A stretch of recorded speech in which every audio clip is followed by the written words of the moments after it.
You got very close on Andrew Miller, and that would have been a very big deal for the club. How close were you? How tough was that when it didn't happen? Well, one of our goals this year was to set up our bullpen in a way that we can win the games we're supposed to win. We've had a lot of disappointing losses late in the game over the last couple of years, and we feel like we've got such a good, young, improving team that it can be really deflating emotionally to go out there and be winning after 6 and not win the game. So, we've looked at all the different relievers out there. We're going to continue to be aggressive. We're going to end up landing 1 or 2 relievers that we really like to add to the guys that we have. And we've got a good core between Chad Qualls, Josh Fields, and Tony Sipp. We've got some guys that are capable of handling the ball, but you need 5 or 6 of those guys, and that's what our goal is. Jeff, when you look at the World Series this last year with Kansas City and San Francisco, how much do you think that starts? People like to copy successful teams. They were basically 6 innings from their starter and dominant bullpens. How much has that changed a little bit of the velocity of what maybe you or other teams you think are looking for?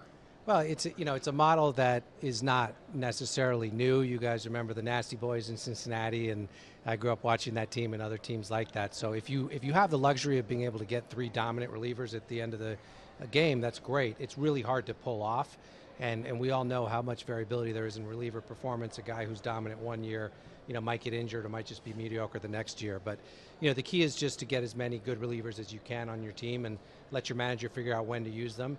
And hopefully you have starters that can get the game to the point where those good relievers can come in and help you finish it. And that's really the model. It's been a successful model for years, and it's one that we would like to emulate. I feel like the last couple of years that has absolutely been the case. Yeah, and you no doubt know the numbers of how many games like that have slipped away from this team.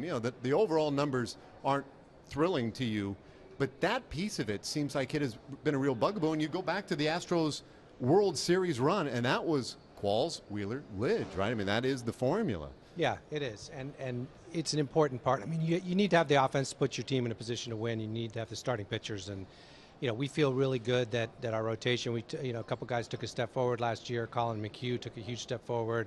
Dallas Keuchel really turned himself into an ace. Scott Feldman had a solid year. We think Brett Oberholzer is about to break out. And, we have a young guy who throws 100 miles an hour named Mike Foltynewicz, who's going to be competing for that 5th spot. So, and other guys behind him. So we feel good about the rotation. George Springer is one of the most exciting players in baseball right now. In a very limited time, he hit 20 home runs. This guy, in a full season, who knows what he can do, put up some pretty incredible numbers. Chris Carter had 37 home runs. I mean, we've got guys that we think are core to build around. And now it's just a matter of fitting in those other pieces. And I truly believe that the Houston Astros are going to be a competitive team this year in 2015.